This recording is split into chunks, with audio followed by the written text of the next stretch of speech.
Hello fellow modelers, it's Bruce here again, and this is going to be a fairly short video, but one I think of general interest. If you have a old Loco that looks like this one, all peeling paint and in pretty sad shape, whether it be die-cast metal or plastic, and you want it to be repainted, but first you want to bring all the old paint off so it looks like this. This is also die cast and stripped down to the bare metal. Then this is the video for you. So follow along and I'll show you how to go from here to here very easily.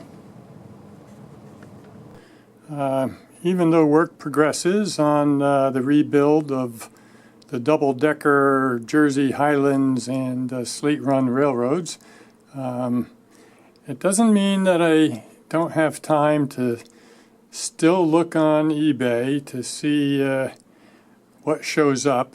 And you all know my weakness for those vintage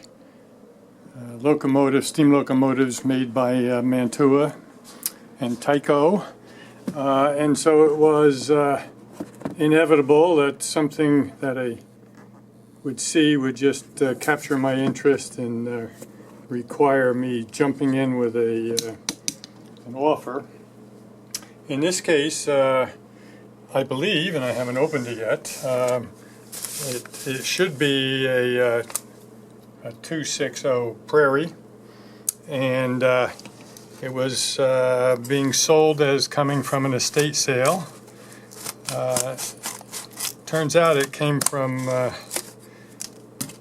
place in New Jersey, a little bit south of where my wife and I used to live for many years. And then again, just about everything in New Jersey would have been south of where we lived, because we were way up north, right on the New York border. It was reported to be in running order, but visually, let's just say, perhaps a bit upsetting in terms of its physical appearances. So we will see exactly what we have here.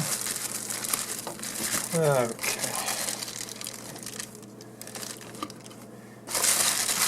Rid of this packing material. And let's see exactly what we got here.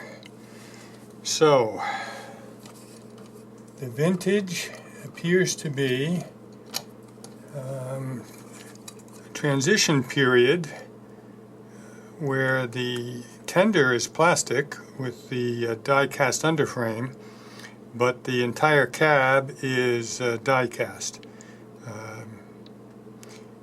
Paint, several layers of it looks like, is definitely peeling and coming off.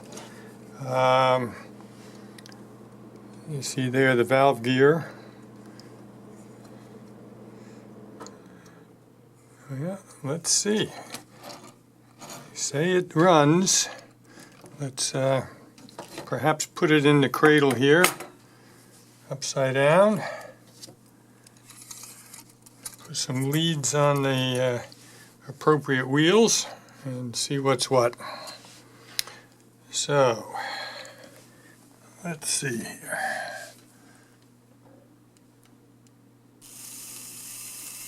Well, son of a gun, does indeed run.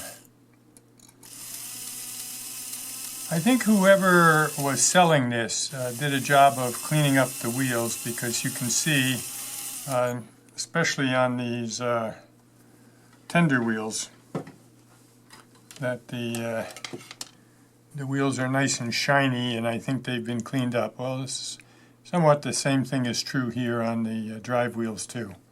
So 262, all the valve gear appears to be here and in working order. And what it's going to require, I think, is, now that I have rescued it, oh, by the way, I mean, this was, the reason I I couldn't resist was the price was getting ridiculously low. I think that was down to $29 for the Prairie, plus $11 shipping, and it said, or make an offer. So I said, well, what the heck, I'll offer 25 bucks, and next day it comes back that it was accepted. So for $25 and $11 shipping, and a couple dollars tax, I got a nice little Prairie. So what I will do, and maybe I'll continue with this video in a couple stages, I will take the boiler and cab assembly off of here and try to get rid of all that paint. I might try using brake fluid, see how that works. Probably don't have to go to that extreme on the tender, but I will certainly clean it up and then give it another coat of spray paint. So yeah, I think I'll continue the video when I have it apart. Maybe we'll do a servicing on the motor and the gears and so forth with some lubrication. Get that tidied up and then strip the paint off. Show you what that looks like. Might have to wait a little while for a nice warm day to go out in the garage with a rattle can to paint it again. But in the meantime, for $25 plus 11 bucks shipping, can't beat that to get a nice little Prairie locomotive. So, talk to you again soon when I continue with the video.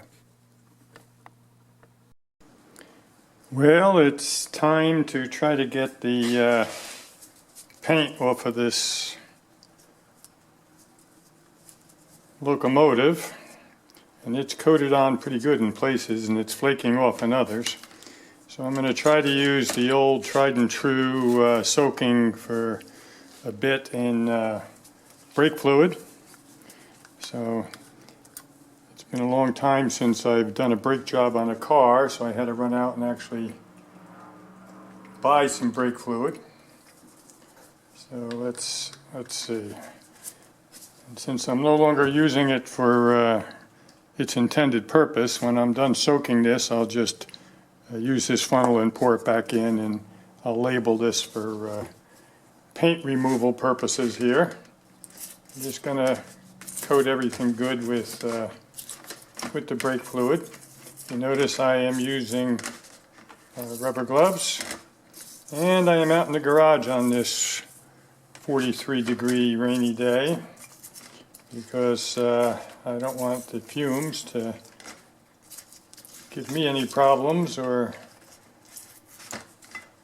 get any remarks from my dear wife about the odor. So I am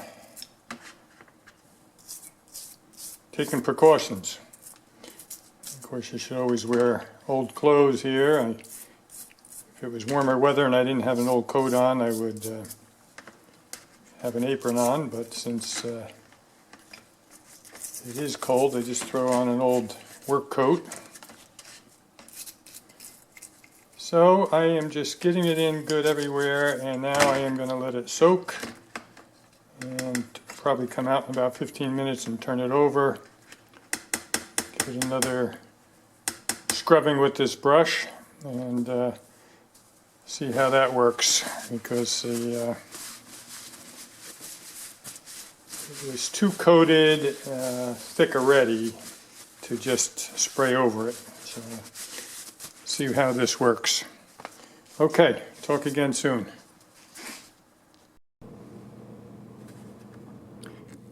All right, in the previous section of the video I was out in the garage and I showed you how I had taken the boiler assembly and the cab assembly on this Loco and put it into a bowl and added some brake fluid, and then with a toothbrush rubbed it in pretty good. And then I turned off the video and I want to just take a minute or two to explain what happened after that, and show you that this is certainly an option for removing the paint from an old Loco that you want to repaint, or any other die-cast model for that matter. Normally, when I do this, I remove anything other than the shell itself. So things like the wire railings and so forth I would normally remove, but the previous owner had glued all of the stanchions in place, and I didn't want to wreck anything, so I left them on, and they're none the worse for wear, but normally I would take them off.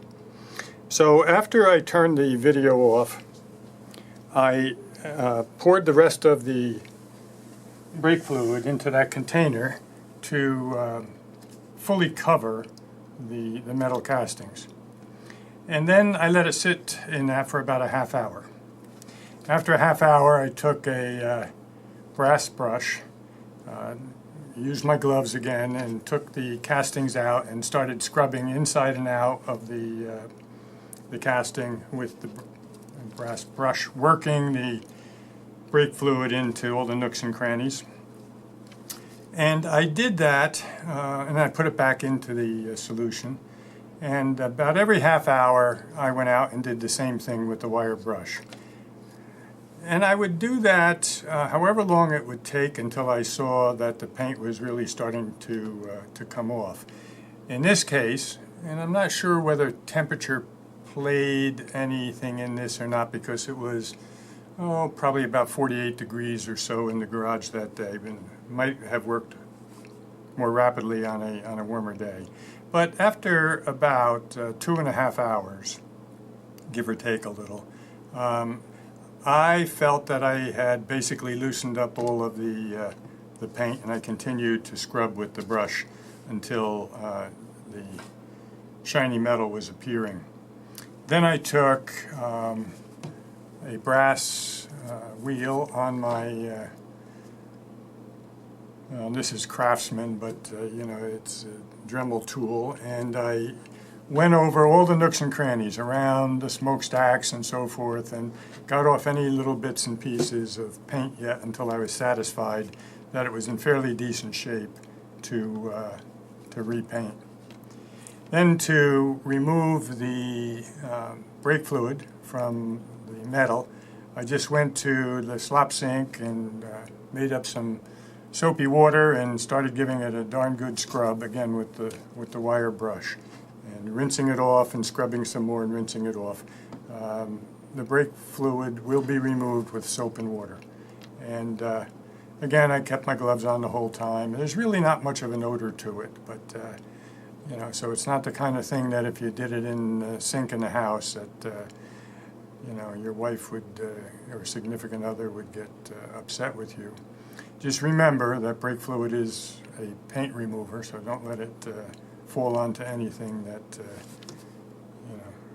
you will strip the paint from. And then I just let it dry and reassembled, and here I am. I'm basically ready at this point to repaint. The only thing is I repaint with a rattle can, and I like to do it out in the garage. And for the next few months it's going to be 30-some degrees in the garage, so I won't be doing this until some warmer weather. But in the meantime, this turned out to be a pretty decent running little locomotive, and perhaps I'll show you running it around the loop under the Christmas tree before the end of this video. We'll see. All depends on time and what other chores my dear wife has in store for me as we approach the holiday. So, okay, talk to you again soon. Well, here's that 260 Mogul with the paint stripped, the engines, the motor serviced, and the running mechanism lubed and all ready for the paint shop. But as I mentioned earlier in the video, since I paint in the garage, that's going to have to wait until springtime. But in the meantime, put this one away and get on to the next project. Overall, A really nice Loco for $25, brought back to life. Talk to you again.